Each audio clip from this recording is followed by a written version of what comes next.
Assalamu alaikum wa rahmatullah.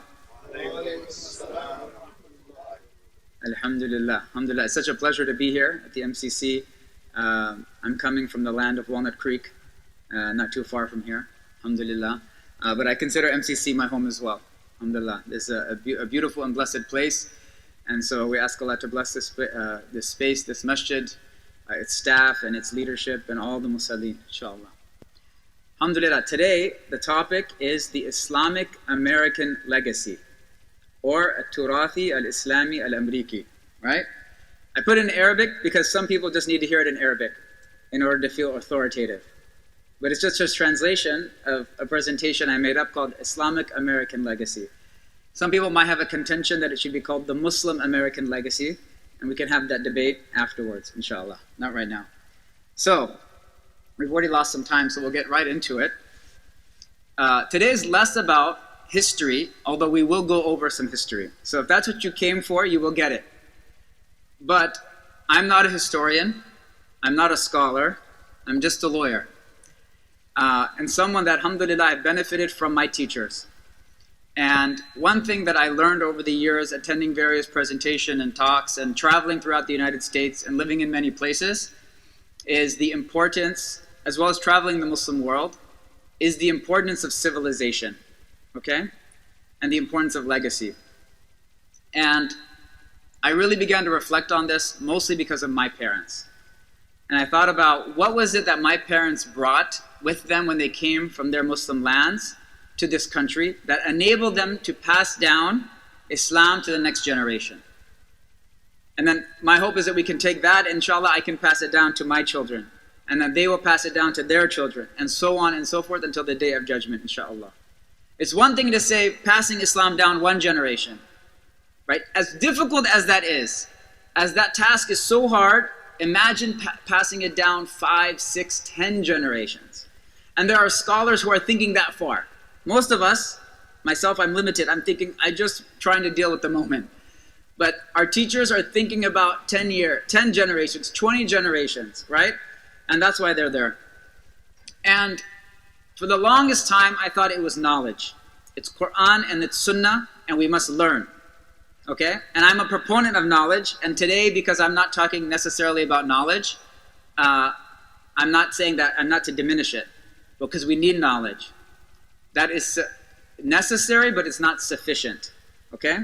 So if anyone, I don't want anyone to say, what about, I'm the first proponent that we need to learn. But what I realized over time was that the vehicle in which Islam is carried is civilization, is culture. Okay, are you guys with me? Or is it too much? Okay. So for example, my parents, they came from a Muslim country and they had no formal Islamic training. And in fact, they didn't know much about Islam. And if I'm honest, they were not actually that very religious when they first came to this country. They came for economic opportunity. They came for a better life. They came for dunya, but alhamdulillah, Allah gave them deen and dunya. And alhamdulillah, they can change their intention and inshallah be okay. And maybe that's a story we can resonate for many of our families, right? But I said, what was it? They didn't even know. They never did any formal learning, but somehow they inherited something. They said, I want to pass this down to my children. And they were able to do it with very little knowledge. Not to diminish knowledge, but that's when I realized knowledge is not enough. In fact, there is something that can be just as important is the vehicle in which that knowledge comes. Okay, so with that background, why is understanding the history and legacy of Islam in America important? Why do we even do it? I want to make this participatory. Anybody? Yes? No? You're raising your hand? Oh, if you scratch your head, I'm going to call on you. Why is it important? Maybe it's not important. Maybe you're like, I had nothing better to do on a Friday and that's why I'm here. Is this important? Yes, raise your hand if you think it's important. Well, that's why you're here. Good. It's important for all the reasons I mentioned. Right now, you'll see a bunch of pictures. What are these pictures of? Who can recognize any of the... Is the screen up? Yes? Okay. Medina's not there. Okay, first let's start with the men. By the way, I'm showing men, but there are also great women, so don't get upset. That's why all the women are in the women's section, right, in the women's program.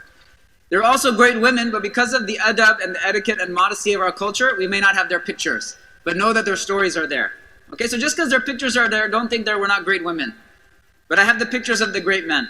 So who are these pictures? Do you recognize these pictures? Who's the men in the larger picture with the shawl? That's Amir Abdul-Qadir al-Jazairi from Algeria, the great resistance fighter. They called him the saint among princes and a prince among saints. And he was instrumental in the resistance against the French occupation of Algeria. Okay, and later on he had to go to Damascus, and he was even honored by the French for his magnanimity and generosity towards the Christians in Damascus. So he's so famous, there's actually a city in the United States called Al-Khadir, right, in the Midwest. I think Ohio or Indiana or Illinois, we can double check. But he's even honored in the West. Now, even if we're from Algeria, when I gave this presentation, my local mosque is actually Algerians, a lot of Algerians. So I wanted an Algerian representation, right? Don't worry, I'll have a Desi rep and soon. Who's the other older gentleman in the white beard and the Omar al-Makhtar from Libya, instrumental in the Libyan resistance against the Italian occupation. Okay. We also have, does it come? Oh, there we go. Who's this? This is not the actual photograph, obviously, but this is a depiction of Mu'inuddin Chishti, Gharib Nawaz, okay? A Persian scholar who was very instrumental in spreading Islam in South Asia, okay? Now, the rest I have are architectural locations or monuments. What are they? Who can recognize some of them? What's on the, I can't do this, top right? Yeah, close. It's a Suleymaniye in Turkey, but you're right country, okay? Bottom right, everybody. Taj Mahal. It's not a mosque, it's a mausoleum, but Islamic structure. Top left. Qarawiyyin in Fez. All right, bottom left. If you haven't been to this presentation and you get this right, I'll give you $100. Bottom left, going, $10,000. No, I'm just kidding. It's Touba Mosque in Senegal, okay? Where Ahmadou Bamba is buried. Okay. Now, if you looked at these pictures, would you all say these are Islamic structures? Yes or no? Who would say this is an Islamic structure? Okay, what makes it Islamic? Minarets, domes, okay. Is this an Islamic structure? Yes? Well, there's no minaret, there's no dome. What is this?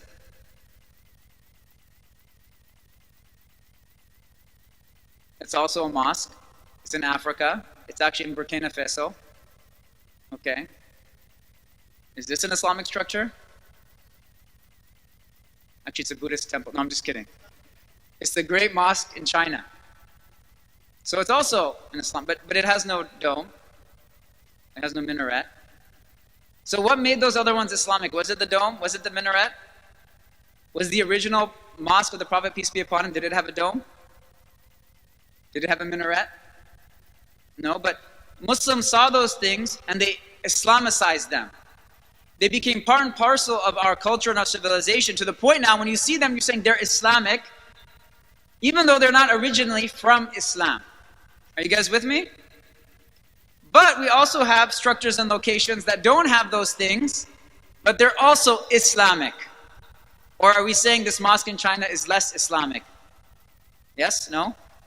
Be careful. No, it's still the house of Allah, right? All right, so I'm getting this just to get you to start thinking. Because the purpose of this presentation, we're going to go through stories and areas, but I'm less interested in the history.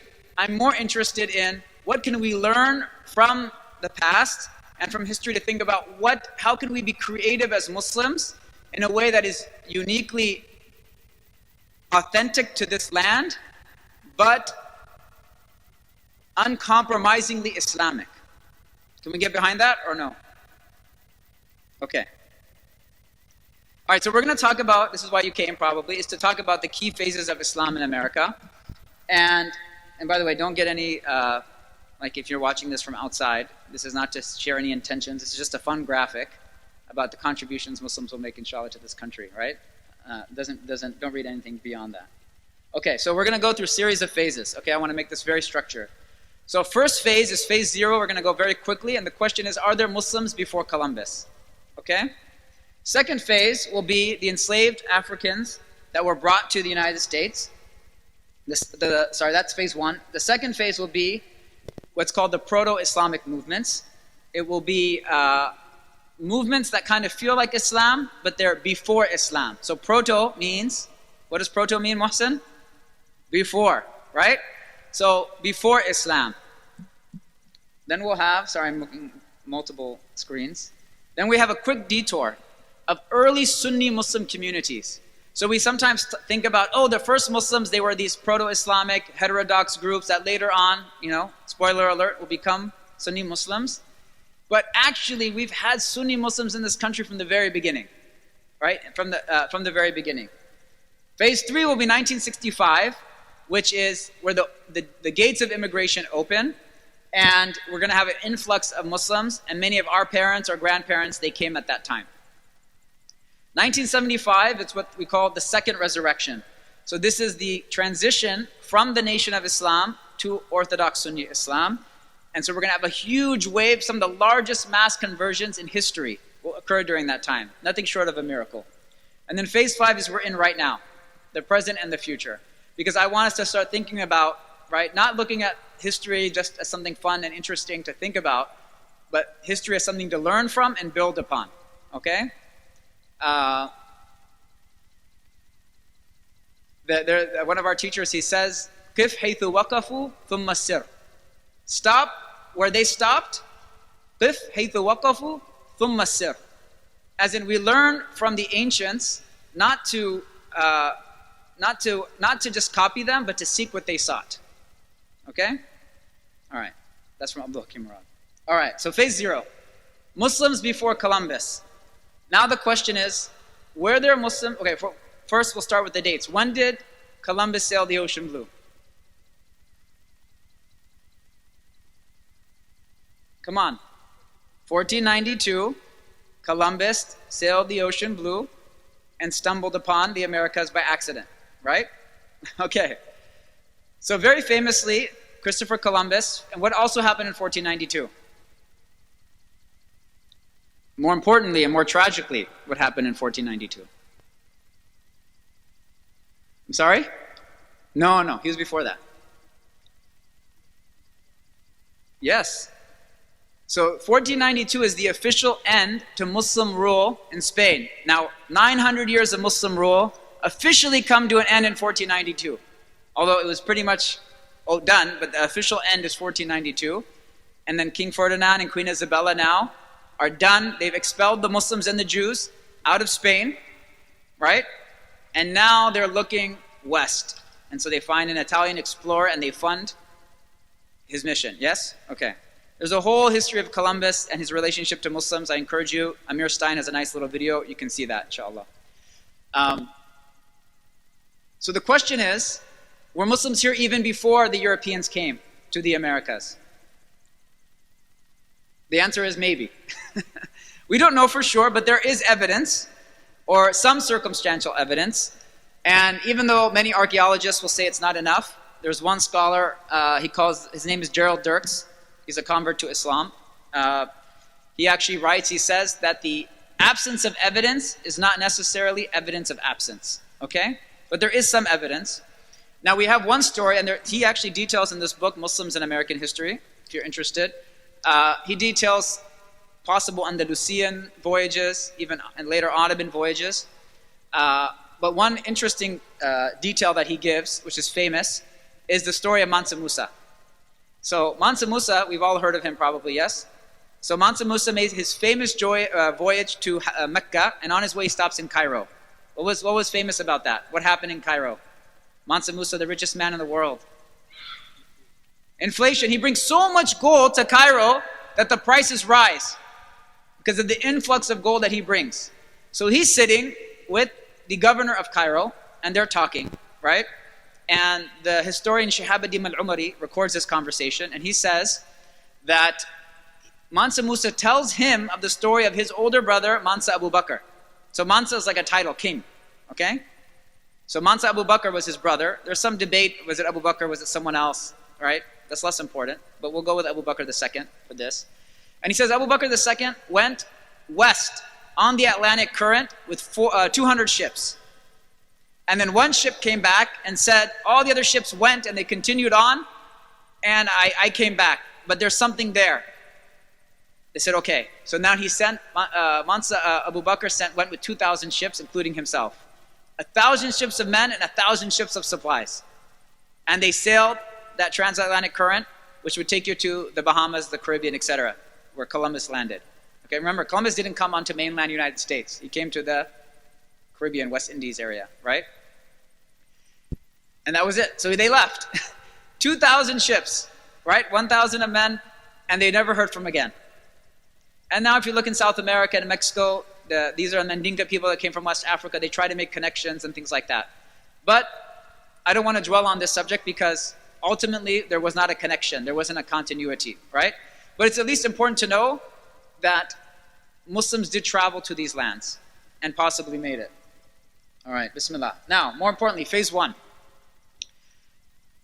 This is obviously one of the greatest stains on our history in America, right? Now, because I'm going to take credit for all the good things, I also have to take blame for the bad things. So I say our history. We're Americans, yes or no? Okay, so we can't just say that's them. One of the greatest stains on our history is the transatlantic slave trade, right? Probably the second greatest after, in terms of time, the genocide of the Native Americans, right? The amount of Native Americans, indigenous First Nations peoples that passed, and then this. We have to recognize the blights before we recognize the successes, okay? Now, the question is, of all of these people brought from West Africa, were any of these slaves Muslim? The enslaved Africans. Everyone's raised it. We know this by now. It's not new, right? Now, Sylvia Daouf, she writes in Servants of Allah, and she talks about this, a really good book. But anywhere between 10 and 30% of the enslaved Africans that were brought here were Muslim. You actually say that's a small number because you say West Africa was all Muslims. But there's actually a lot of historical reasons why Muslims actually were not captured. Actually, some of the Muslim empires, they forbid selling to European slave traders. So that protected. I also have a theory that maybe Muslims were more likely to resist.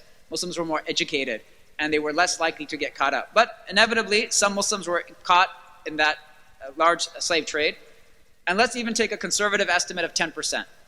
If we have, what does it say, 12.5 million Africans brought to the Americas, and you only have 10%, how many Muslims is that? Math whizzes? It's on the screen too.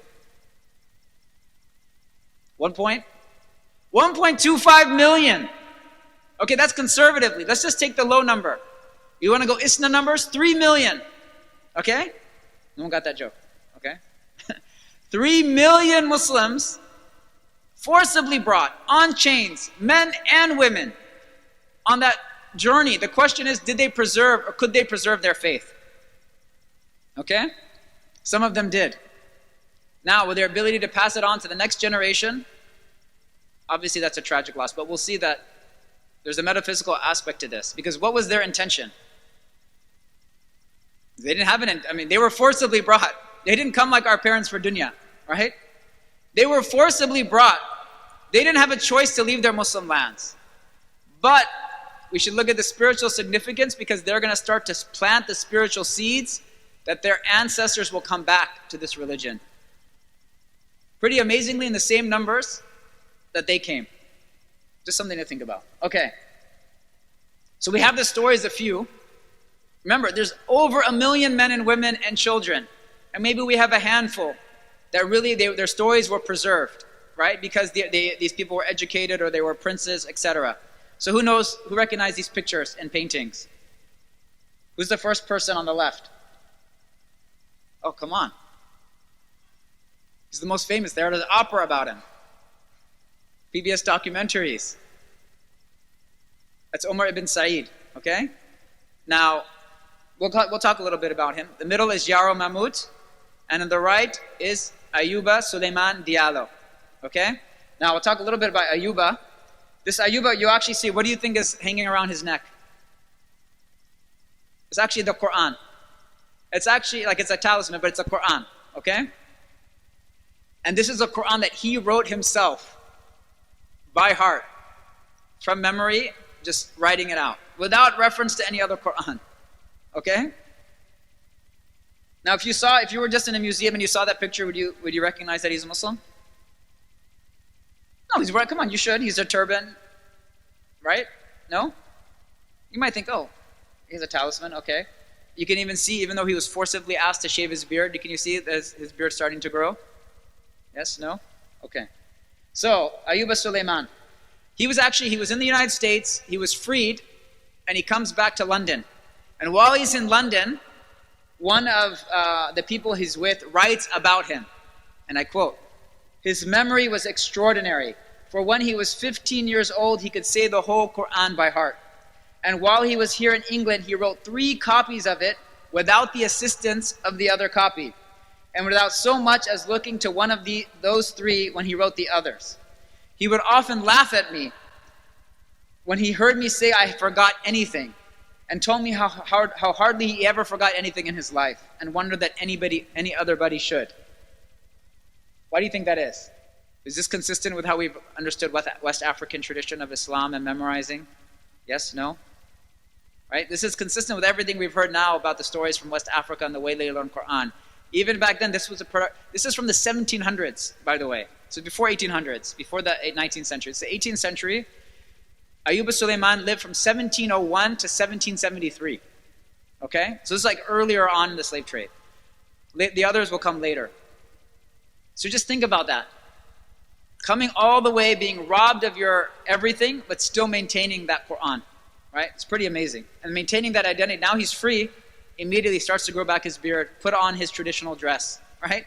He didn't say, I'm in London now, I'm just going to be, the ability to maintain that is pretty remarkable. All right, Umar ibn Sa'id was actually very interesting. He was a wealthy Fulani family in present-day Senegal. He was fluent in Arabic. He had studied with scholars. He wrote Arabic. He wrote an autobiography in Arabic. And, they asked him, he actually was freed, and they said that he would worship with the local Christians. But in fact, and there was even some said that he actually converted to Christianity.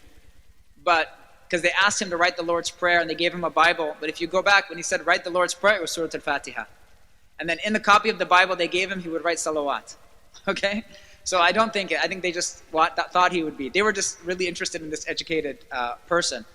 So there's a lot about Umar ibn Sa'id, so I would encourage you to look at that. What I really want to focus on is Yaro Mahmud. All right, this is Yaro Mahmud. Now, this portrait is up in the Philadelphia Museum of Art. Okay? I said in previous lectures it was a National Portrait Gallery. I was wrong. So putting this on the record. It's in the Philadelphia Museum of Art. Now, if you weren't in this presentation, you're walking by this picture, would you keep walking by, or would you stop and say, this looks interesting? Hopefully you don't keep walking. So let's assume you stop. What do you notice about this picture? His smile? Yes. See, the sisters will notice the smile. The brothers are, what are you noticing? Hat. Very good. What else?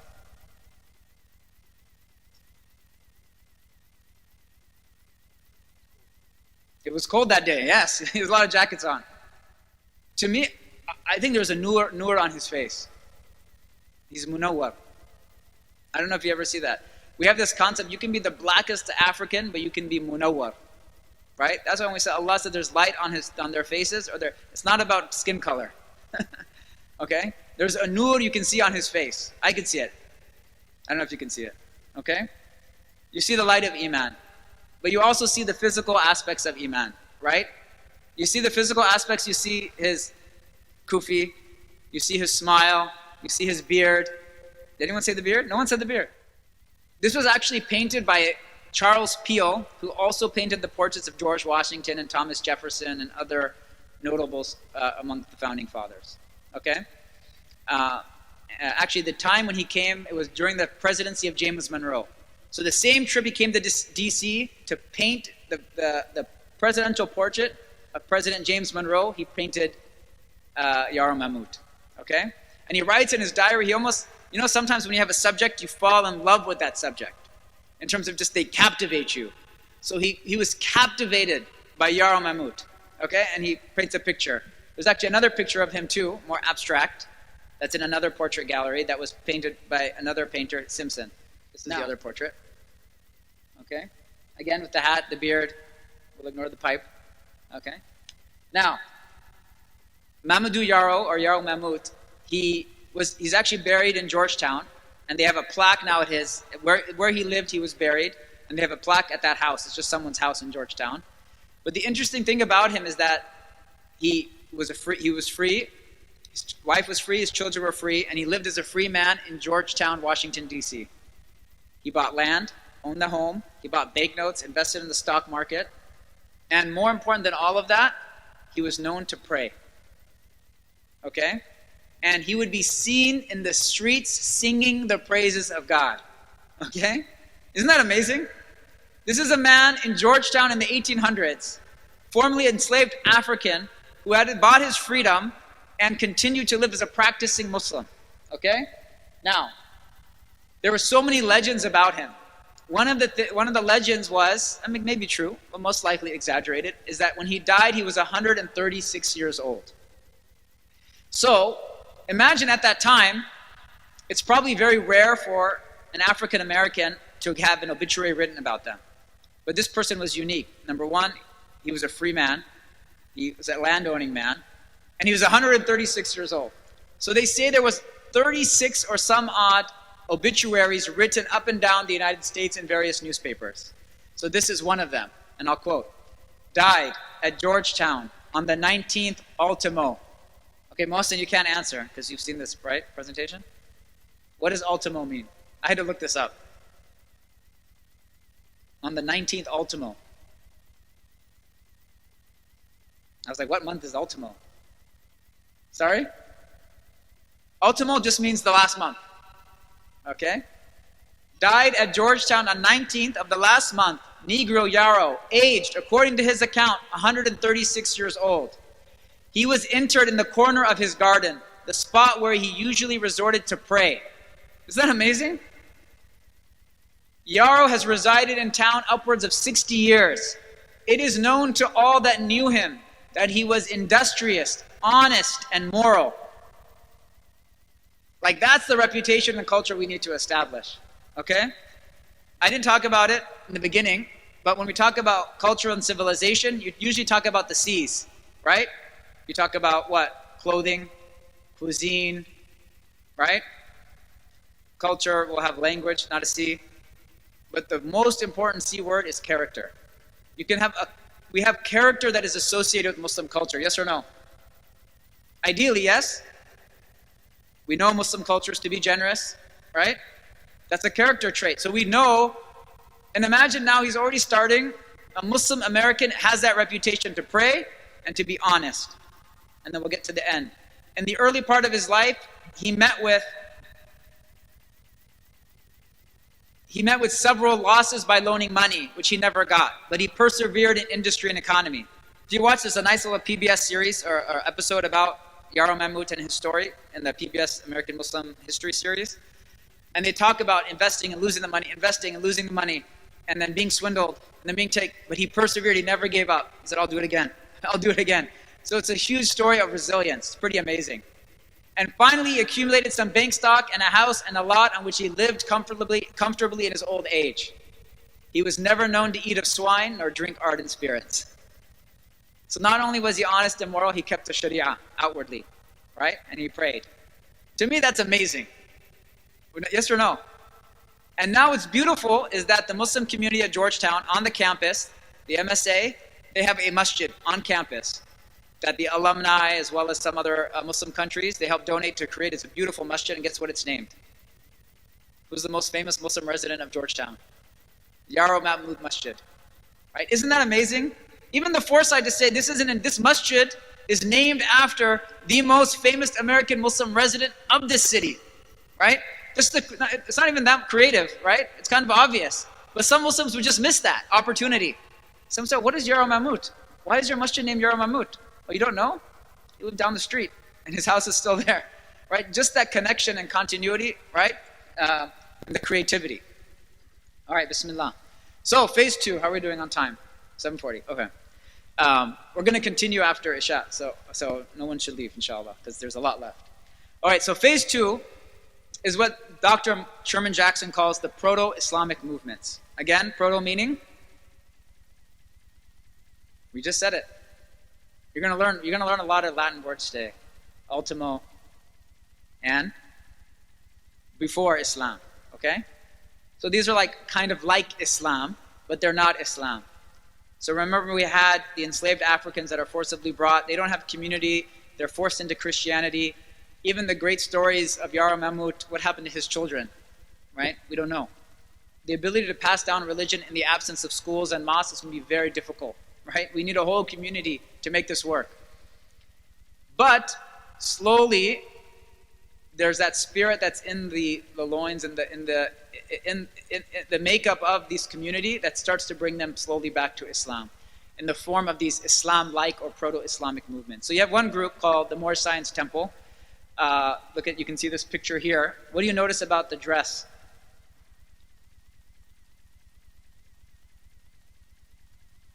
It's kind of Eastern. Yes? No? Right? There's turbans, there's long robes.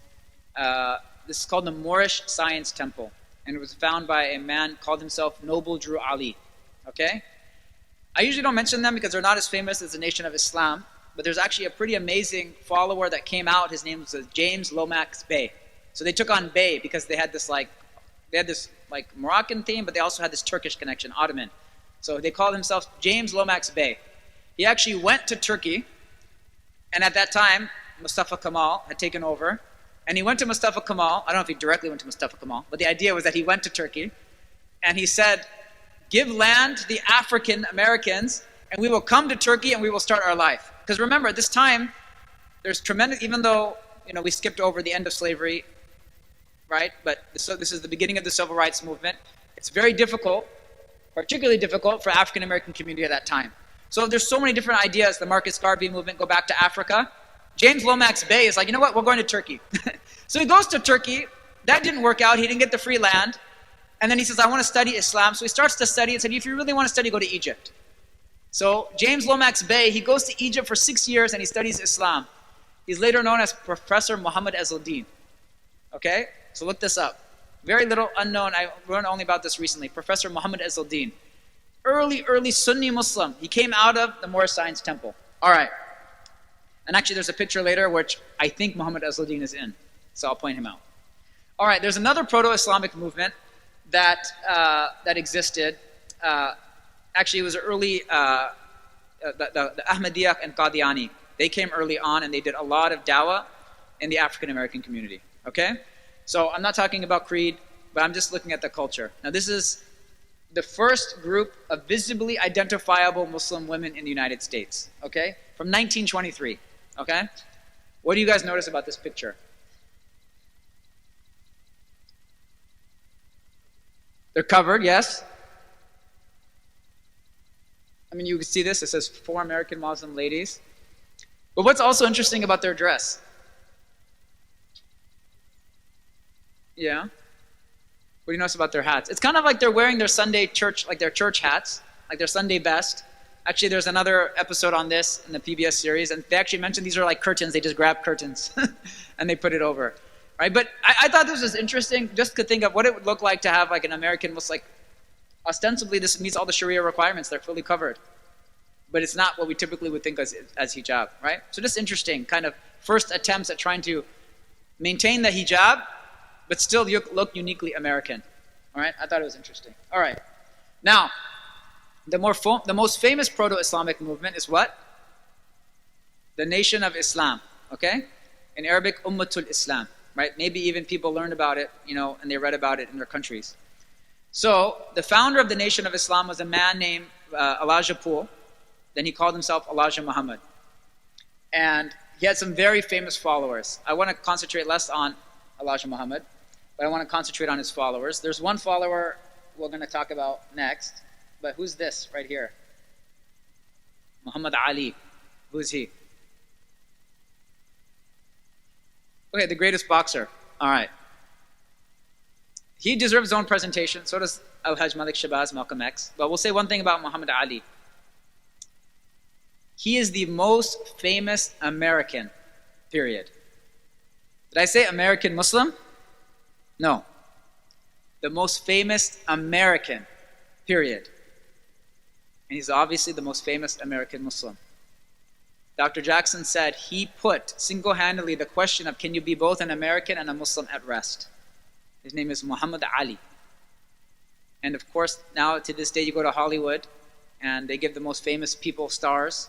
And when they went to Muhammad Ali and they said, we're going to give you a star, he said, I don't want a star. I said, why? He said, no, you put your stars on the ground, my name belongs to the greatest man who ever lived, and it's not going to be on the ground. And they said, you know what? We still want to give you a star. And he said, on one condition. What was that? It's on the wall, it's not on the ground. And so the only star in the famous Walk of Fame, which is all batil and no reason to visit except for this star, is what? It's Muhammad Ali on the wall. The only star, everyone else is walking. وَرَفَعْنَا لَكَ ذِكْرَكَ.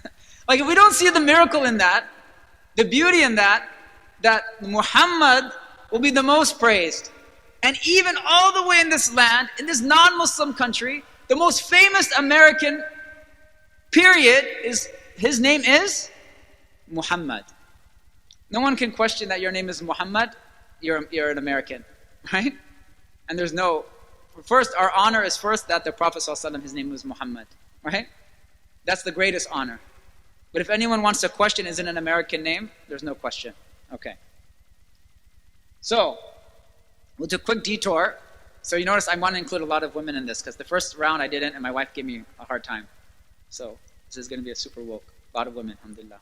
But they deserve to be in here. So, who knows who this is? Claire Muhammad, okay? She was the wife of Elijah Muhammad, Elijah Poole. Now why do I include her? A little known fact is she actually was the first one that was influenced by the teachings of Fard Muhammad, right? Who was like the Desi founder. Long story, he believed himself to be Allah incarnate. I actually think he's buried in Oakland. But anyway, she was one of the first followers and influenced her husband. But more importantly, she was the one that really emphasized education and started the schooling system within the Nation of Islam. So this schooling system was originally called the University of Islam, okay? Now, I just want to look at the nation in terms of their teachings were interesting. We're going to put their aqidah aside, okay? But we're going to look at their teachings in terms of the ones that were in line with Islam in terms of code of conduct. They didn't drink. They didn't eat swine, no pork. They were faithful to their spouses, right? They encouraged marriage. They encouraged economic empowerment. And they encouraged cleanliness and all these other things, good dress, okay? So what do you notice about this picture of Muslims? They would name their mosques or temples by number. So temple number 1, and then Muhammad University of Islam number 1, and then go on, and this is number 11. Someone told me this is in Milwaukee, but I don't know for sure. But what do you notice about this picture of young followers? Anything interesting about the picture? Just go on. All ages? Yeah. All girls? Yes. What do you notice about their dress? They're wearing hijab, but what is the style? It almost look like they're nuns, right? As in, the initial hijab they adopted, they just took what they knew. It's very American, right? But is it any less Sharia compliant? No, it looks good. It's a hijab, right? And it's very clean, and they all wear white, which is interesting. Now look at the young men. What do you notice? I'm sorry? Dressed very proper. What else? Standing straight. Confident. What else? They're all men, yeah, because they did the girls' picture, then they did the boys' picture. Look, segregation. Okay, what else? You know what's interesting? This is what I find fascinating about the Nation of Islam. And this is what Dr. Jackson said. If you were in the 1960s, 50s and 60s, and you were in a coffee shop, and you saw a man in a 3-piece suit and a bow tie, selling newspapers and bean pies, what would you say? You say, that's one of them? What? That's one of them Muslims, right? You say, that's a Muslim. They're not wearing a kufi, they're not wearing a thobe, they're not. But somehow they managed to take a 3-piece suit and a bow tie and associate it with Islam. Isn't that amazing? I don't know. Anyway. All right. So eventually in 1980, spoiler alert, the Nation of Islam, everyone will become Sunni Muslim. We'll get to that. But in 1980, the Claire Muhammad School, the University of Islam was renamed the Sister Claire Muhammad School, right? And we'll get to that. And overnight, 75 schools all throughout the United States became Sunni Muslim schools, and it was the largest network of Islamic schools in America, right? And many of them still exist. All right, so most importantly, our prince, the most important American Muslim, period, is Al-Hajj Malik Shabazz, Malcolm X. Anyone disagree? Fight me. Oh, you can disagree. Okay, so we'll take a quick journey through his story. We'll break for Maghrib. Malcolm X was born, for Isha, sorry. Malcolm X is born, who? Malcolm Little in Omaha, Nebraska, right? Beautiful young man. And he actually does very well in school. He wants to be a lawyer. But his teacher's like, no. You should just be a carpenter, right? Right, the systemic racism at that time was actually systemic racism, right? Very strong compared to now, right? We have a long way to go, but it's much worse than it is today, right? And his father was killed early on, and his mother then really never recovered from that. And then him and his siblings were kind of put through the foster care system, and as many young men at that time that didn't have family, he fell into a life of crime. So he goes to the next phase, from Malcolm Little to Detroit Red, which was his street name. He's involved in gangs and drugs and becomes a burglar, and he gets arrested and he goes to prison. And in prison, that's where he learns about the Nation of Islam, because they had a strong prison to temple pipeline, okay, or prison to mosque type pipeline. And the Dawah was very strong early on in the prisons. And so, as many of you know, and I know I'll go quickly because most of you know this, Malcolm becomes Muslim in prison. And when he comes out of prison, he rises through the ranks and becomes the most important minister in the Nation of Islam, okay? And he goes around the country and opens temples, and he opens more temples than anyone else.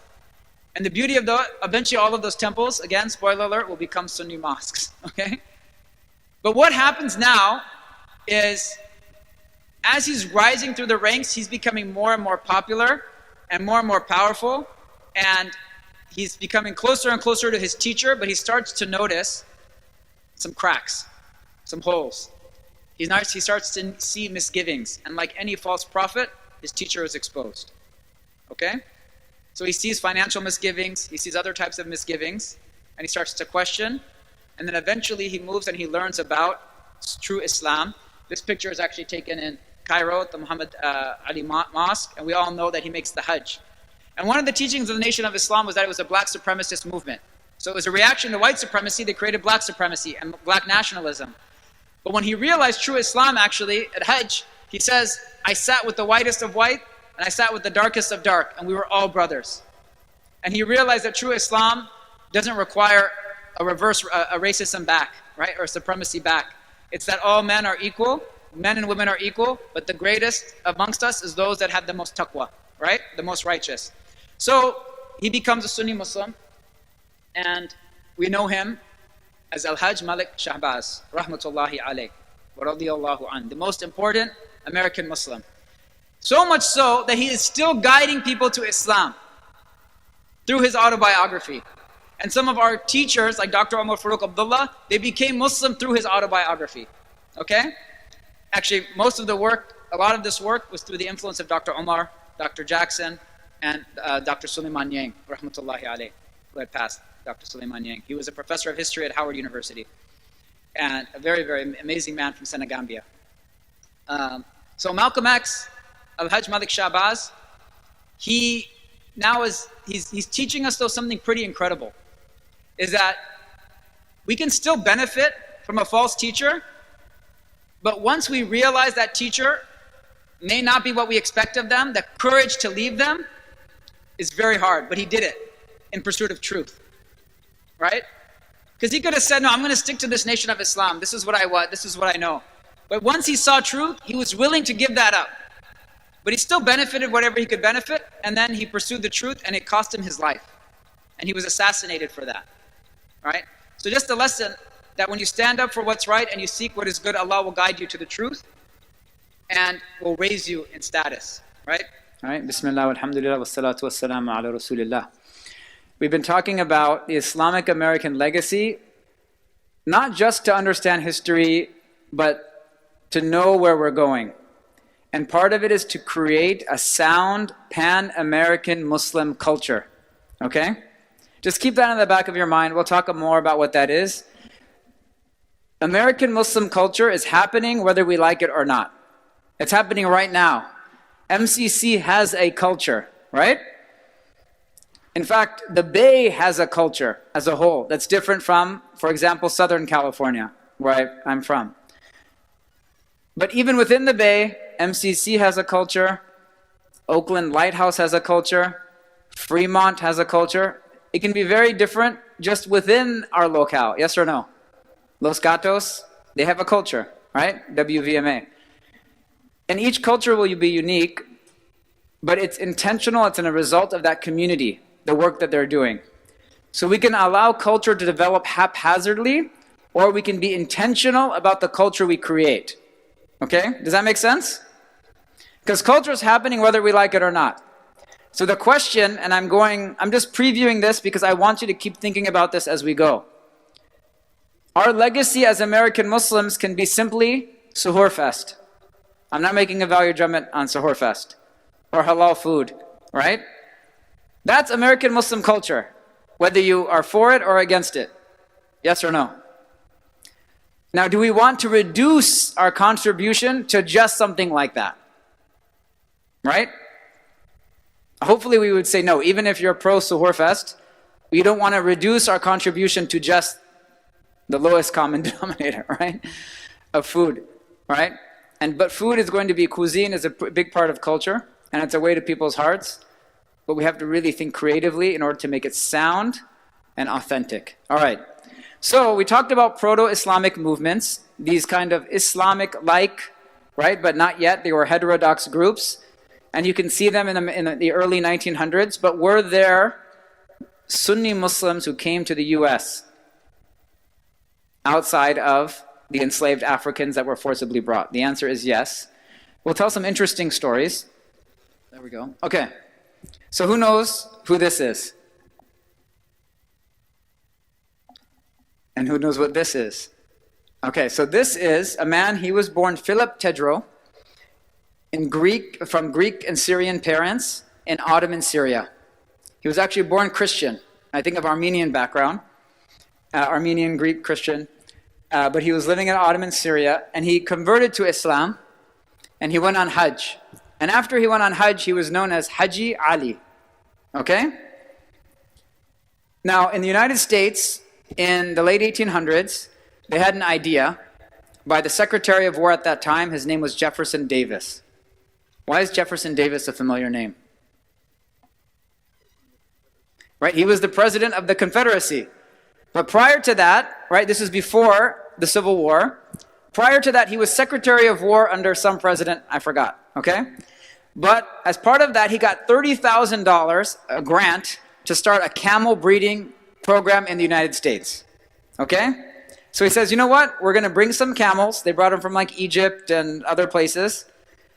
And now if you're going to do a camel breeding program, you need someone who knows how to breed camels, right? So who are you going to get? An Arab, okay? But they're going to find the whitest Arab they can find is Philip Tedros, okay? From Greek Ottoman background, born to Christian parents, but he's a Muslim who went on Hajj, and his name is Haji Ali. So he comes to Arizona, the desert, where they're going to mimic and try to breed camels. Apparently it was a complete failure. It didn't continue. But Haji Ali comes, and he's known to the locals as Hi Jolly. You hear it? Haji Ali, Hi Jolly. Not very hard. Okay. This is beautiful bride. So Haji Ali, he comes, and actually on Route 66, right off Route 66 in Arizona, you can find his mausoleum where he's buried.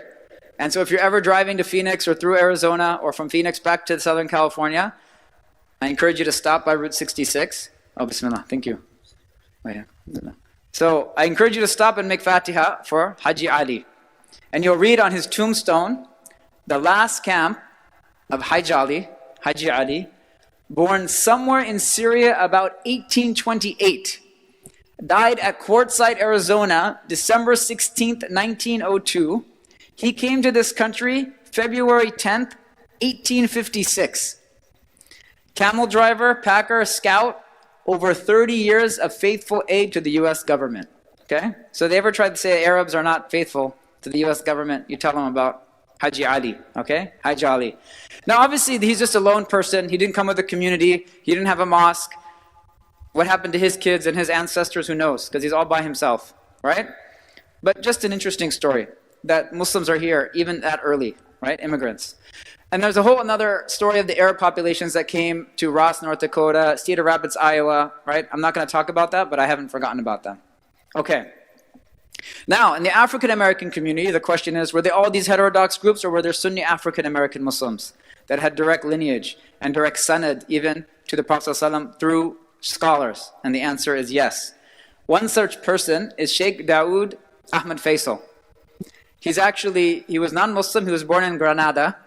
In the early 1900s, he got a scholarship to study music, jazz, in New York City. So he comes from Granada and he comes to Harlem. He meets a man by the name of Sati Majid. Okay?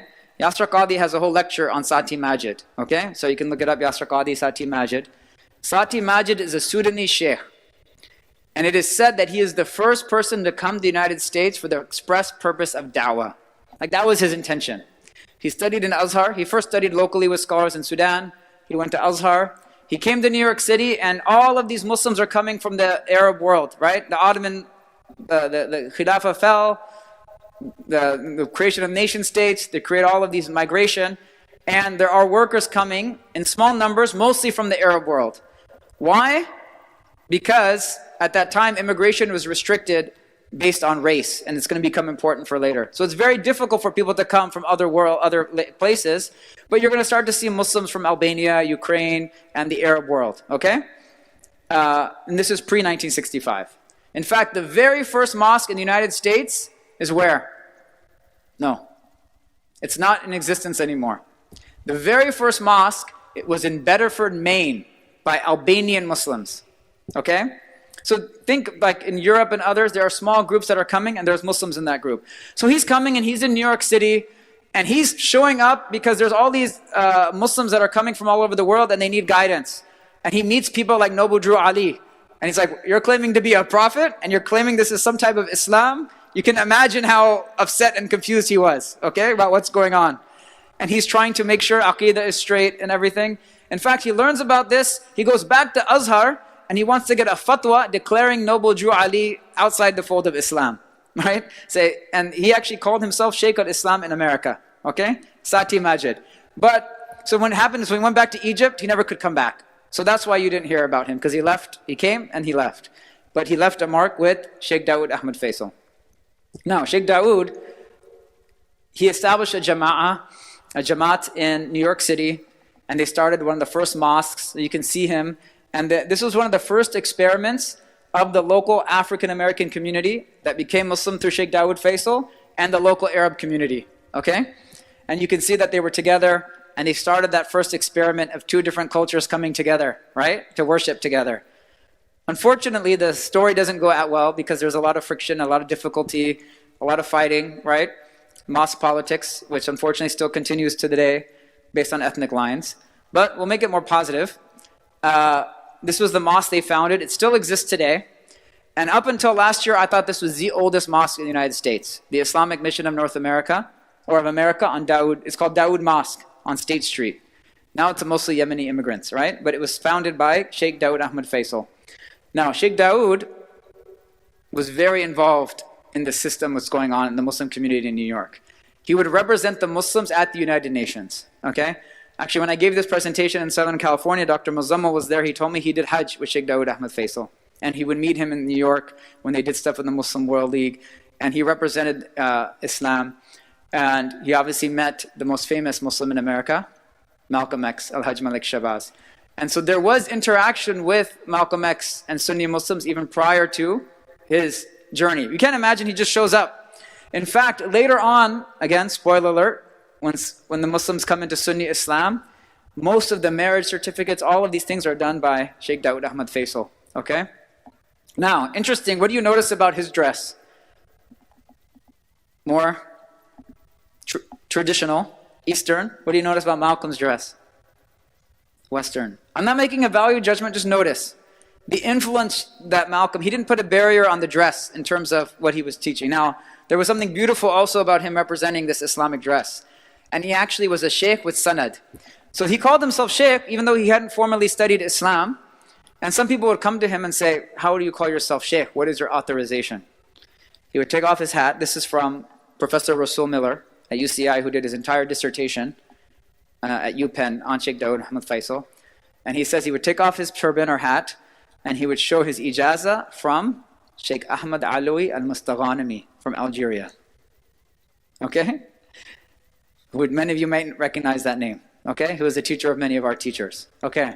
Sheikh Ahmad Alawi, very famous Algerian sheikh, and that's why you can kind of see this Algerian kind of look, right?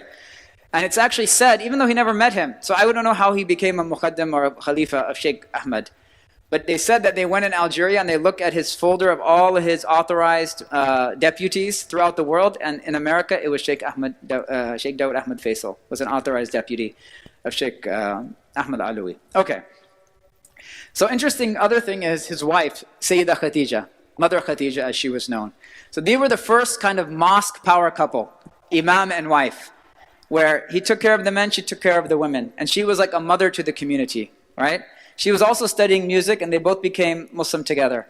And in fact, because of his music background, there was a large contingent of jazz musicians who became converted to Islam. And it's like a thing on the East Coast. If you just Google jazz musicians, you know, Islam, huge, like famous, like actual musicians, not people that just were into music. Some of the most famous jazz musicians were Muslim, okay? So it's interesting. So Sheikh Dawood Ahmad Faisal, this is him with Mother Khadija. And mashallah, he lived for a while. So this is another interesting picture. So I think, based on another picture, I think this is Muhammad Azzuddin Bey, the guy who studied in Egypt, right? I mentioned that came from the Moorish Science Temple. This picture is from 1943 or 48, I believe. I think it's cut off. But this is one of the, I don't know the exact history of this picture, but it's a famous picture of immigrants and African American Muslims coming together for a convention in Philadelphia. Think of it as like a precursor to the ISNA convention, right? Or to MANA or something else. 1940s, these are Sunni Muslims coming together. Remember, Malcolm X doesn't pass till 1965, right? 1964, 65. Okay. This is in the 40s. Sunni Muslims are getting together. African Americans and immigrants, right, uniting. We also had, the question is, did we have white converts to Islam? Well, yes, right? Anglo-Saxon converts. So there were, the most famous of whom is Muhammad Alexander Russell Webb, all right? Alexander Russell Webb. There's a famous book, actually Dr. Omar wrote an entire book on him. It's called The Life of Muhammad Alexander Russell Webb, or Alexander Russell Webb, right? And towards the end of his life, it was Alexander Russell Webb Bey, because he got an honorary title to that from the Ottomans. Now, he was a Muslim in Victorian America, but he was not the first Anglo-Saxon convert. He's just the most famous. Does anyone know? You're getting some good trivia tonight. You can show off to your friends. Who was the first recorded white American Muslim convert to Islam? His name was Reverend Norman. Now, by his title, what do you think Reverend Norman used to do before he was a Muslim? He was a reverend. He actually went to Turkey to convert Muslims to Christianity. He went as a missionary. But instead, he became a Muslim and then came back to the United States. All right? Reverend Norman. So they mention him in the books. Okay. So, but Muhammad Alexander Russell Webb is famous because he did a lot of work when he came back, but he actually became Muslim in the Philippines. So he was consul general to the Philippines under Grover Cleveland. All right, he's like a diplomat type. And so he was living in the Philippines. Initially, I thought he must have interacted with Muslims in the Philippines, because the Philippines used to be, especially southern Philippines, is majority Muslim. And I had this theory that, oh, maybe Muslims in the Philippines, you know, this was before the Catholic imposition and their conversion. But he was actually corresponding with Muslims in India while in the Philippines.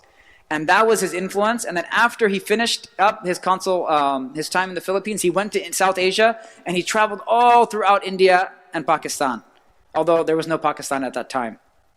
Why is that? This is like in 1900s, early. Pakistan wasn't until 1947, right? So all throughout Indus or whatever, India. And so he was very influenced by that strand of Islam as well as Turkey. So he comes back to the US, and like any productive white person, he does a lot. He starts a mission, he starts a newspaper, he writes a book, he's very active in dawah, and he represents Islam actually at the 1896, so this is actually late 1800s, 1896 World Parliament of Religions in Chicago, okay? Very interesting man. So, born 1846, died in 1916, and he's buried in New Jersey, originally from Hudson, New York. Now, what do you notice about his picture? That's what I'm most interested in, how they dress. Not everybody at once. He has a turban and a suit, a fez and a suit. What is he doing? It's like the precursor to some of our own Anglo-Saxon, white American scholars, right? From today. He's blending these worlds of Islam and his culture like he's very American, right? Would anyone deny that this is an American dress? But would anyone deny he has a Muslim dress?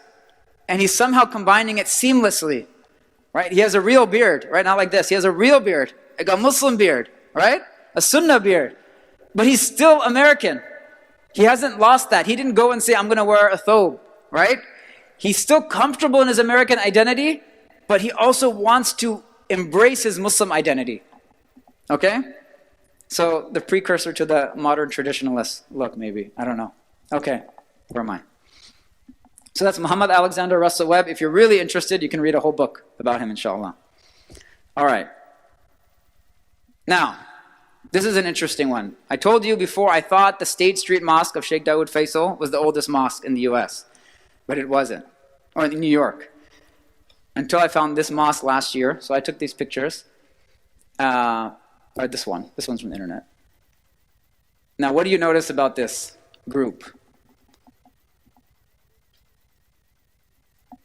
Can you read? American Mohammedan Society. What year? 1907, okay?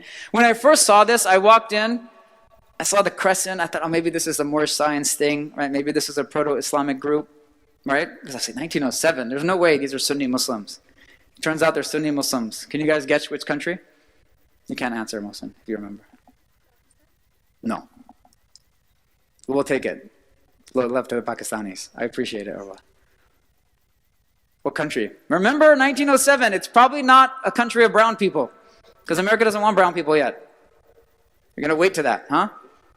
Tunisia, no. Close. Russia is close. No, close. They are, this is also inside, they are Liptak Tatar, okay? They are Polish Muslims, okay?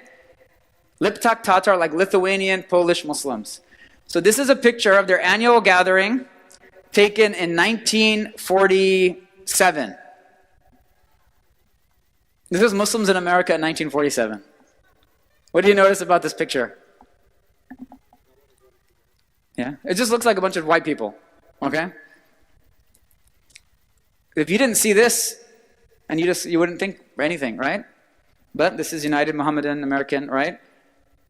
This is a group of Muslims, so their mosque is like a museum. They have pictures all over. They have the early Secretary of State. They were incorporated in 1907. They bought that church that you saw in 1929, and by 1933 they renovated and became a mosque. And it's the oldest continuously operating mosque in the United States. Okay? Cedar Rapids is the oldest purpose-built continuously operating mosque. Now, when I saw this, I was absolutely floored. I didn't know about this history. I geek out about this. I was so excited, but then I looked around at the community that I was with, and there was no one from their community there at the mosque. And in fact, the imam of the mosque is a young Pakistani man named Adnan, and he only can use the mosque once a week. And this only started in the last year. Prior to that, the mosque held services only 5 times a year. Okay? Now, if you have services 5 times a year, do you think that's enough to sustain Islam? They had all the things I'm talking about. They had community, they had barbecues, they had a language, a culture, everything, right? They even had a center, but they only got together 5 times. The first day of Ramadan, Laylatul Qadr, Eid al-Fitr, Eid al-Adha, and one other day. And then maybe they get together for Aqiqah or a wedding, right? For communal festivities. What happens is, the reality is what happens is Brooklyn starts to get expensive. People move to Long Island. It's hard for people to come. People just come, oh, my father was involved, so I'll come back. I'll go for a janazah. It becomes a cultural identity. And because of the color of their skin, even though they probably did face discrimination based on the country they came from at that time, the process of assimilation was accelerated. Okay? Does that make sense? When you look like the dominant culture, it's easier for you to fit in. In some ways, we think, oh, that's so nice. I fit in. But actually, what happens is, then you're more likely to marry from another faith. You're more likely to assimilate. And you're more likely your kids are not interested in Islam. And now to the point where their grandchildren, right, for the most part, at least we know that none of them are actually qualified or able to even lead the prayer, that they need someone from outside their community to even lead a janazah. So my friend actually met the community because he was the chaplain at the hospital. And when people from the community died, he started slowly doing their janazahs. They developed a trust for him and they led him in the community. And now he can hold, and he's reviving the mosque again to do programming, right? Because it's just a beautiful space. But you can imagine they're very hesitant of any outsiders, etc. So they're not open for daily prayer. So to me, I was really thinking about, yes, you can have all of the things of civilization and culture, but unless you take learning seriously, it's gonna get lost. Does that make sense? So we have to take learning seriously. We have to be connected to teachers. In order for religion to sustain, you need 2 things. You need continuity and you need community.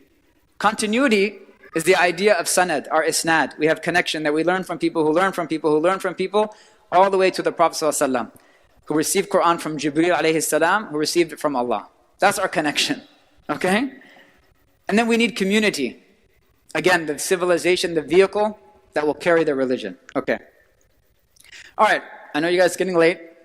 We're going to go to phase 3, where the gates of immigration open. But before we go to 1965, I want to go to 1964. What happens in 1964? Who knows what this picture is? It's Lyndon Johnson, very good. Signing what? The Civil Rights Act of we're going to get to immigration. Lyndon B. Johnson is signing the Civil Rights Act of 1964. Okay? This is the culmination of the civil rights movement in this key landmark legislation that ends legalized discrimination in terms of public accommodation. It creates the EEOC. It ends legalized discrimination in employment, etc. Right? Now, we have a great civil rights leader here. Who knows this man? Who? Martin Luther King Jr. Little known fact. On his deathbed, Martin Luther King Jr. declared I'm just kidding. You thought I was going there. Allahu Alam. Not that I know. But that would have been a cool part of the presentation. All right, next year, 1965. What happens? This is the online people are missing these graphics. Let's do that again. No, that's fine. Now, again, same Lyndon B. Johnson, signing another bill, this time in Ellis Island, signing the Immigration and Naturalization Act of 1965, which does what? It ends the legalized discrimination in terms of quotas from certain countries. It basically opens the floodgates. So anyone that's upset about immigration right now, just say, don't blame us, blame Lyndon B. Johnson. Okay? And you have to, in fact, blame the civil rights movement. Now, we should be thankful. All of our parents and grandparents, the only reason they were able to come, because of the work of the civil rights movement, of African Americans and civil rights activists who worked, because if it wasn't for the 1964 legislation, you couldn't open the doors of immigration. Are you guys there? It's not some long attenuated. It's 1964. Now we can't discriminate. So 1965, the logical extension is we have to end it in immigration quotas. Does that make sense? You can't tell the history of Islam in America. Back up. You can't tell the history of America without African Americans. You can't tell the history of Islam in America without African Americans. The civil rights movement, as well as people like Muhammad Ali, make it palatable for Muslims to come. There's already a stage set. You can think about it, Muhajirun and Ansar. The African American community is the Ansar. They were here and they allowed us as Muhajirun to thrive. Does that make sense? So we owe a debt. Does that make sense? We owe a debt, and our parents owe a debt to both the civil rights movement as well as allowing and starting the fruits of the Muslim community. Okay. So between 1966 and 97, 2.78 million people immigrated to the US. Okay? Some of which had large Muslim populations. Some of the folks estimate that 1.1 million of those immigrants were Muslims. Okay? Remember that 1 million that we lost before? Allah is replacing them. Allah replaced them first from Muslims that came back to Islam that were already here, and then Allah is going to bring them from other countries. A third about from Middle Eastern countries, a third from South Asian countries, and a third from other countries. All right. I've given love to the African American community. I've given love to the Arabs. I've given love to the white people. We got to give love to the who? To the Daisies. Okay. Who knows this skyline? What great American city does this who's Chicago Sharif? Okay? This is the Chicago skyline. And what's famous about the Chicago skyline is the skyscrapers. Okay?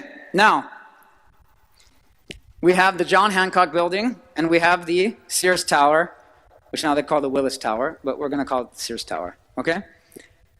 The Sears Tower was the tallest building in the world for like 20 years before the Saudis.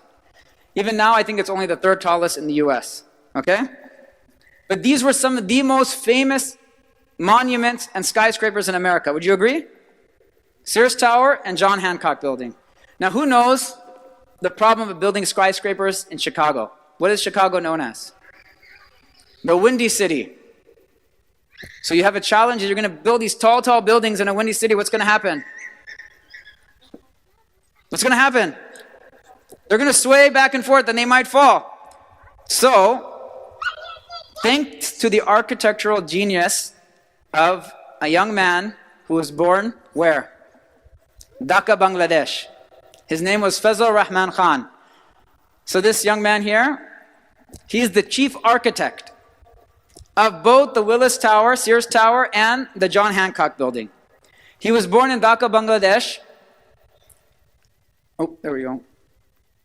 He was born in Dhaka, Bangladesh, and he never saw a building that was higher than 3 stories until he came to the United States. He came before 1965 because they had still visas for extraordinarily talented people. He went to the University of Urbana-Champaign in Illinois, University of Illinois, Urbana-Champaign, and he rose his ranks. He went to a very, very prestigious architectural firm in Chicago, and he became the chief architect. And now if you go in that museum or the tour of the Willis Tower, you'll see the picture of Fazl Rahman Khan. I remember going as a 15-year-old to ISNA, and then going to the Sears Tower, and going on the tour, and actually they had like a bust of him, and I was like, Fazl, there's a Muslim name, right? Now imagine, can you say that we don't belong to this city? When you actually look at the towers, you can say, we built this city, right? All right, Fazl Rahman Khan. So what happens is the Saudis find out there's this American Muslim who knows how to build skyscrapers. So what do you think they do? They bring him, and he passes away in Jeddah in 2002 or so, right, in Saudi. All right. Now, at that time where Muslim students are coming, there's no Jummah, there's no halal food, there's no mosques, there's nothing. But some of the Muslims that came had the foresight to build, to establish institutions, to organize the Muslim groups, to start the Jumu'ah prayer, to start the mosques. And here are 2 very famous American Muslim pioneers. Who knows who they are from their pictures? They're not from the Bay, but they're from California. This is Dr. Muzammil Siddiqui, and this is Dr. Ahmed Sakar, rahimahullah, passed away. So this is actually them in New York City at the Muslim World League office as young students.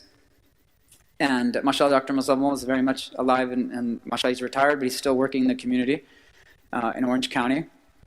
And to me, it's pretty amazing because how many of us would have the foresight when there's no one else there?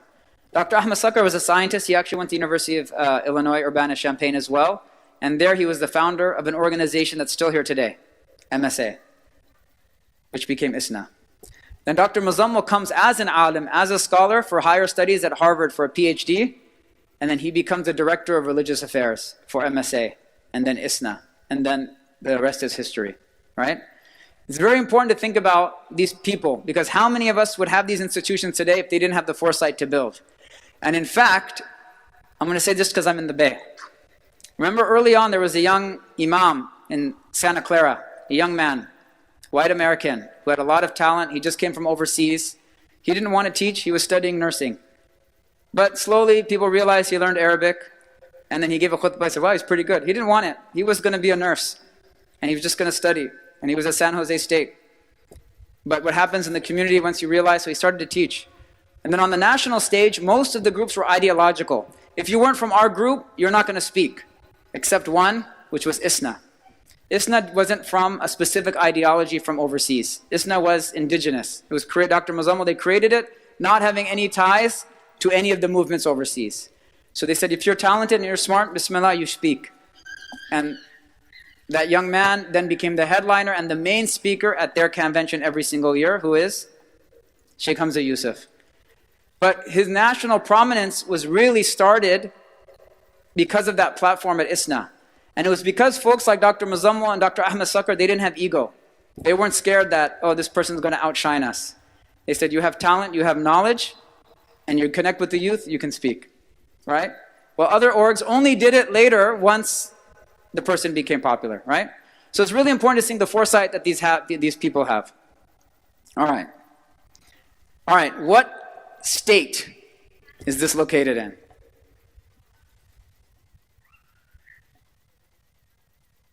Trick question. India. Okay. What state is this located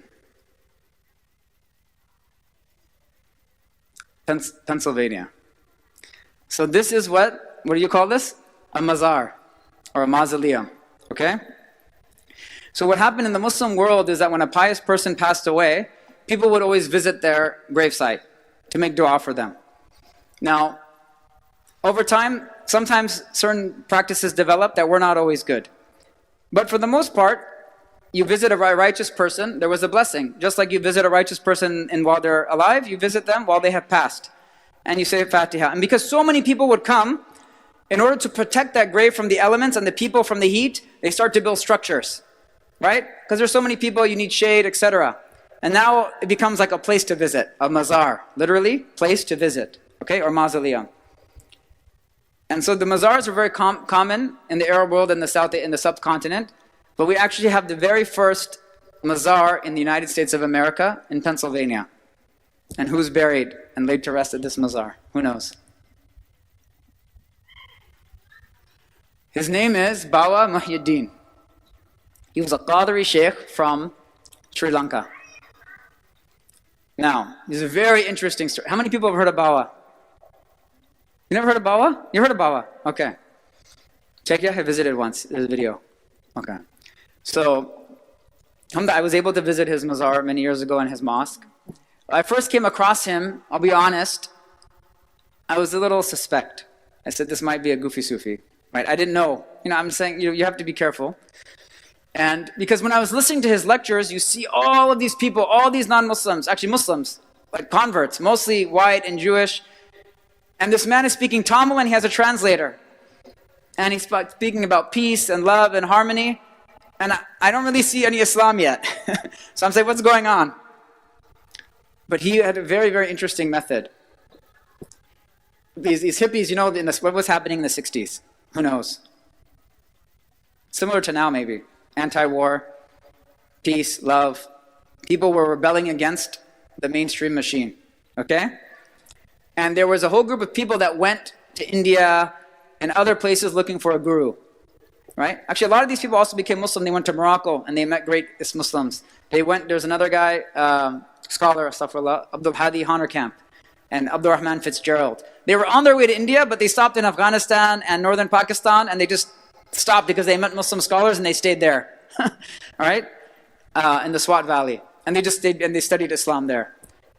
But some people, they went all the way past India to Colombo, Sri Lanka. And that's where they met this man, Bawa, who emerged from the jungles.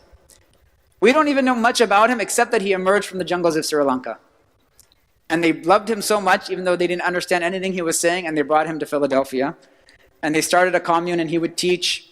And they took him as a guru. He would sing these songs in Tamil. He would cook for them, and he would be with them. No scandals, nothing, living all together.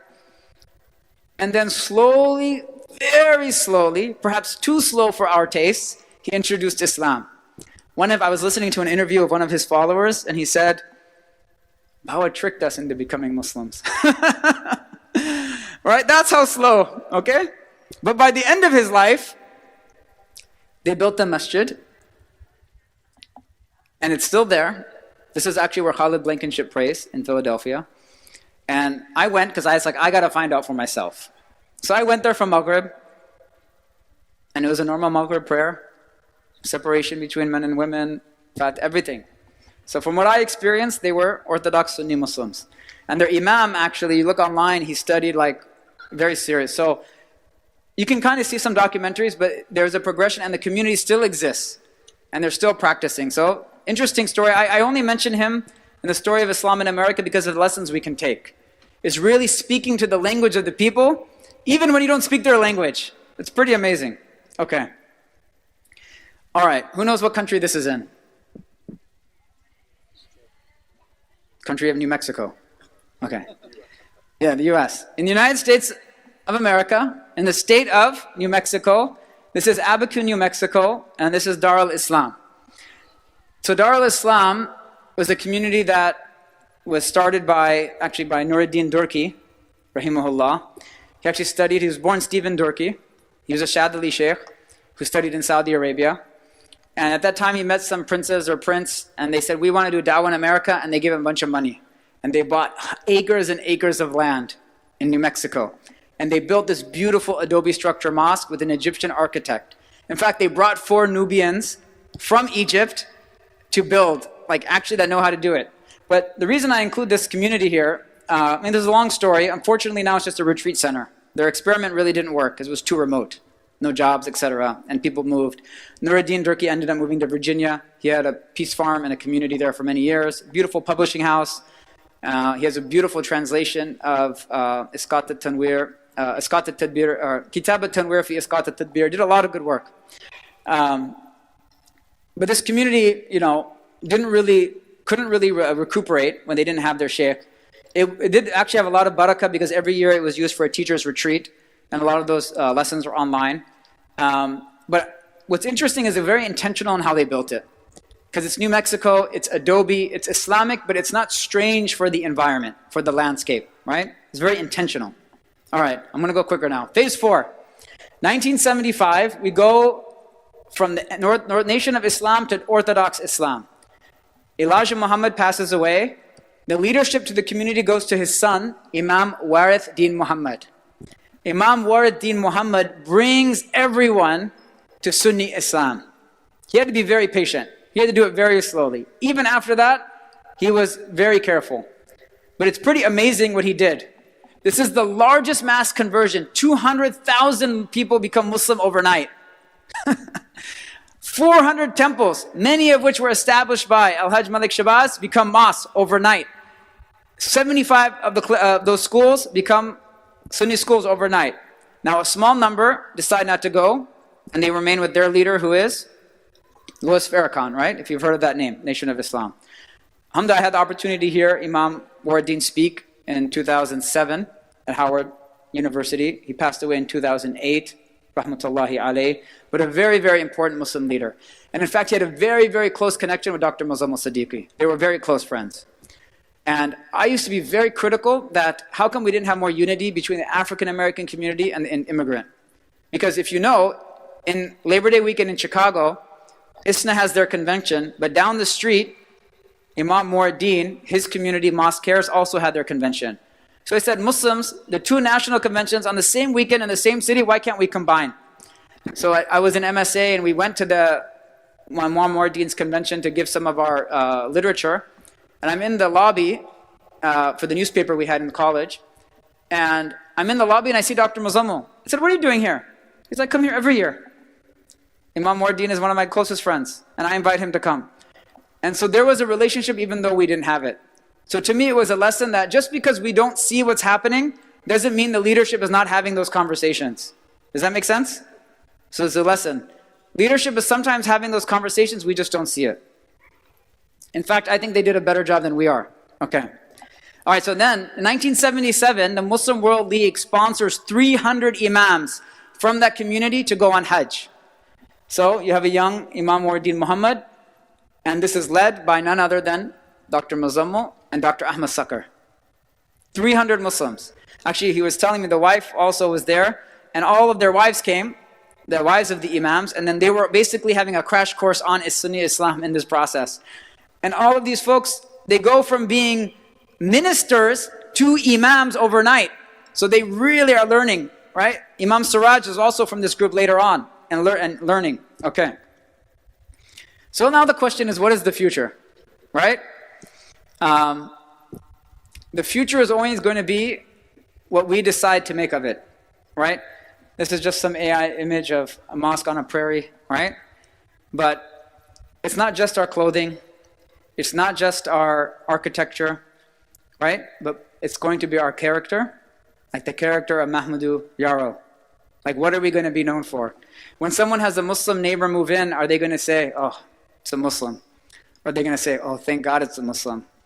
Those are the best neighbors, right? What is our reputation? What is the culture we're creating? Or are we going to reduce it to, I feel bad picking on Suhoor Fest, but are we going to reduce it to things like Suhoor Fest, right? We have an opportunity to create a sound American Muslim culture, one that is intentional, and inshallah, one that will carry from generation to generation. I'll end with a famous quote from Dr. Umar Farooq Abdullah. He wrote this beautiful article called Islam and the Cultural Imperative. And he talks about the importance of creating this sound Muslim culture. And it was very important for us, especially late 2000s, like 2010s. He said that Islam is like a crystal clear river. It's pure. But that crystal clear and pure river is going to reflect whatever bedrock that is underneath. So if the bedrock is blue, the river will be blue. If the bedrock is green, the river will be. If the bedrock is purple, I'll be here all night. So similarly, when Islam went to China, it looked uniquely Chinese. When it went to Malaysia, it looked uniquely Malaysian. When it went to Pakistan, it looked uniquely Pakistani. When it went to Africa, it was uniquely African. But this is where it gets uncomfortable. When it goes to America, it looks uniquely. No, we don't even want to say it. Why? I agree, it's uncomfortable. We're not saying to pollute that crystal clear water. But the reality, it's going to reflect the bedrock. And it's already reflecting the bedrock. The question is, how beautiful will we make that bedrock? وصلى الله على سيدنا محمد وعلى آله وصحبه وسلم والعفو منكم السلام عليكم ورحمة الله